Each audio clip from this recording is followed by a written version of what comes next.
কারা কারা সুদে টাকা লাগান হাত তোলেন। এই সুদে যারা টাকা লাগান এখনই উঠে যাবেন। সুদের ব্যাপারে 5 বছর ওয়াজ করছি, ওঠেন ওঠেন। আপনি অলরেডি জাহান্নামী, আপনার হেদায়েতের দরকার নেই, ওঠেন যান। এখানে শুনে আর পাপের বোঝা ভারী করার দরকার নেই। আপনার মতো হতভাগা এই এই এই মাহফিলে দরকার নেই। সুদখোর দিয়ে ইমানের নষ্ট করার দরকার নেই, ওঠেন। বুড়া হইয়া ঝুনঝুনা হয়ে গেছে, কবর টানতেছে হতভাগারা। এখনো চরিত্র ঠিক হয় না, দুনিয়া লাভ দেখে কবর দেখে না। উঠছেন,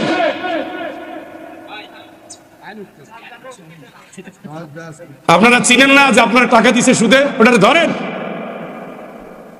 খালি আসলে শুনতে হবে কেন হুজুর সুদের ব্যাপারে আলোচনা করেন।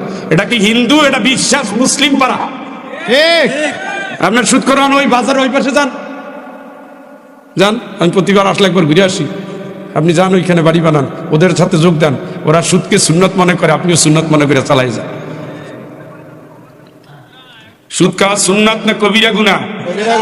পৃথিবীতে যতটা নিকৃষ্ট পাপ, জেনা তো পাপ, তা মায়ের সাথে জেনা, নাউজুবিল্লাহ, এটা হলো একটা। আর আরেকটা কি?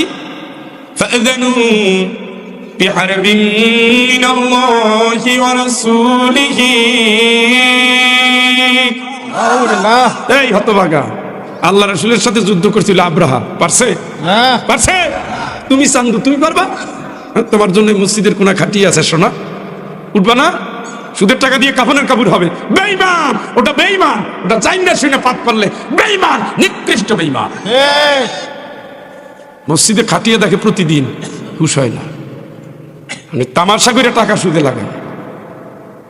আবার ওয়াজ শুন, আপনার ওয়াজ শোনার দরকার আছে, আপনার হেদায়েত নেই, সিল মারা। একবার এবার দ্বিতীয়বার বলা লাগবে কেন? আপনি মুসলমান না? সুদখোর মুসলমান না? সুদখোর সরাসরি কুফরি করে। আল্লাহ কুফরির ব্যাপারে কি বলছে?